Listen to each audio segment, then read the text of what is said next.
I'm here with artist Cat Kerr, and now you're bringing tiaras back. That's Not that they ever went anywhere, but you have a fun, really like modern take on it. Yeah, and they're super fun and easy to make, and you can wear them to the grocery store if you want to. So. Well, I definitely want to, so let's do this thing. Yeah, so I'm gonna actually start with the focal of the crown.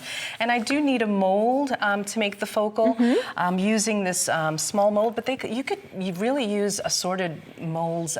There's whatever plenty shape, of them. size you want, absolutely. just whatever it is that you want to be the crown jewel. That's right. And I'm also using this casting resin. It's a 2-part resin, and it cures white, but I actually want a gold embellishment. So I'm going to add some metallic powder to this mold, and then I'll mix up a batch of that resin. Now, is the metallic powder acting as a release, or it's just there for color? It's purely there? It's just there for color. So really, you don't need anything, because is this mold made out of silicone, so it'll just release it no matter what? Right. Okay. And it takes about 5 to 10 minutes for it to cure. So I'm taking 2 equal parts. I already have 1 part poured out, and I'll take the other part. So even though that's yellow, what you're saying is it will be clear? It will actually be white. Oh, wow. It will cure white. Wow. Yeah, when you combine the 2 of them, it'll cure white. Cool. And so I'm just going to pour, making sure that I have 2 equal parts. So for people who've never used resin before, basically, if the 2 parts came in 1 bottle, this is my understanding, correct me if I'm wrong, they would harden. That's right. And so the reason they come separately is because you need to mix them to activate them so that they will harden. And you're always making different projects. So sometimes you just need a little bit, sometimes you need a lot. And I went ahead and added the 2 parts together. I'm mixing it. It's a little cloudy. But once it starts to clear up, I know it's ready for me to pour into my mold. I don't need a lot. I'm just pouring it in there. Wow, I'm trying to be careful. I can see how the powder is like wicking through there, and that's okay, right? Oh yeah, because I'm actually going to level it out a little bit. If I spill it a little bit, I'll either use a card or something and just wipe away the excess. Okay. And I let that cure for about 10 minutes. When it's ready, I pop it out, and it looks just like that. It's great. Amazing. I can't believe that it just comes out like this. And the reason you leveled it, I can see, is because you want that flat back so that you can attach it. And I can see the white, which you promised it would turn white, and there it is. Yeah. But look at all that awesome gold, and you didn't even have to paint it. I didn't have to paint it, and it's such a beautiful, luxurious gold, I feel. Well, is gold ever not beautiful and luxurious? So now I want to bring that frame up a notch. I want to embellish it even more. So I have some packing tape here that I've already cut out. I'm going to take that frame. Why are you using packing tape? It's just a little easy to hold on to the frame. And it's also, I'm going to be putting some resin in here in the future. I don't want it to seep all over. This really kind of seals it right up. That's easy.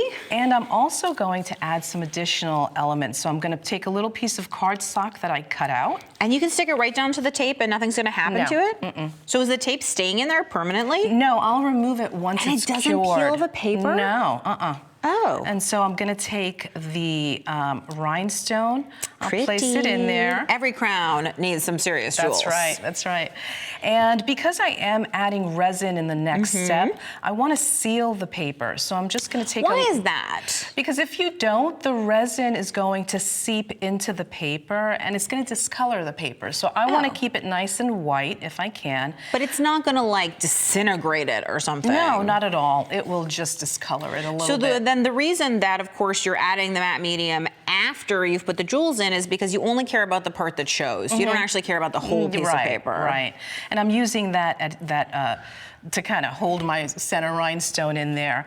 Cool. And so now I'm ready to add some clear resin. And like before, this also comes in 2 parts. Okay. Oh, I have one here. Yep, one here and one here. And I've already poured one out, and I will pour the other half out. Now, the last time it was yellow and white, and that is or yellow and clear, and that made a white resin. Yes. And this time it appears to be clear and clear. That's right. So that makes clear. Yeah, it's a super vibrant, beautiful clear, actually. And I'll just grab a popsicle stick. I've never heard of clear referred to as vibrant, but I suppose that makes sense because it's like some things, some kind of clear coats magnify the colors that are underneath, while others seem to either dull. Like a matte medium is going to dull what's underneath, even though it's a clear coat. Right. And so now I'm just mixing the two parts together. You do have to mix this one a little bit differently. Okay. Unlike that one, you see it's already turning white. Yeah, I do see that. With the clear resin, I like to take it slow. I don't want any bubbles to develop, so I'll take it slow, mix it for about 2 minutes, and then I put it aside for an additional 2 minutes. Wow. Yeah, and that's what I would do at home. Right here, I'll just show you how I normally pour it into the bezel, into the And you into would the wait crown. for the matte medium to be dry and Yes. all that kind of stuff when you're at home. Yeah. And I would just put it in there, and I mean, it gives it a really nice shine. Now, if the resin were to go over the jewels, because I noticed that you're putting it on with a popsicle stick sort of in between in the moat or Yes. the channel there, like, would that matter? You know, it can flatten out the crystal, so I try to stay away from it. That's why I'm using the popsicle stick instead of pouring it in. And you so added that some tiny I added some little stars. stars for more bling. And then I let that resin cure for 24 hours. Okay. And then once it's done, it will actually come out like this. And you can see, this is a piece of adhesive that I added for another step, but the paper stays on there. It's perfectly okay. And the only additional step was that I took some glitter glue and I added even some more bling to, It's a crown. to the Hello. crown. Yes, it's a crown. And so now that I've made my focal point, Yeah. I want to make the base of the crown. Okay. And I do it the same exact way. I'm just using a different mold. I added some metallic powder to the mold, and then I added casting resin. And when you do that, it's the same exact way. You just take the squeegee or whatever you have, you just flatten it out, and then you take it out that way. That's and it's amazing. beautiful. I can't believe that's resin, because I think of resin as very brittle and hard, but you're folding it. Well, it's a thin mold, so it allows me to really do that. That's to so bend it cool. and everything. So I'll put this aside. This is way better than the paper crowns that I made as a kid. It's durable too, Yeah. so you really can, you know, wear them Wear and it to the everything. grocery store like you promised. And normally I would take a really strong adhesive or even the resin and attach this to the center. You could use the glitter glue to attach it. Anything.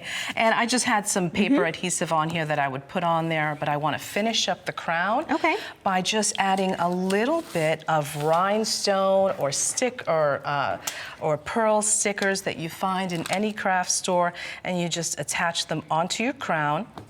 Just like that. Add a little bit more glitter glue, a ribbon, and you just tie it on there, and you're ready to wear the crown. And it is head adjustable, so even if you have a giant head like I do, you could actually fit it on, which would be so neat. And if we look at the examples that you have here, I can see that even the bird is wearing a tiny little crown, which you told me that's just because you use this little flat mold, but because you can bend the resin, that's how you got that round shape. It almost looks like a ring on top of the bird's head. I thought about that too. Super great cool. idea.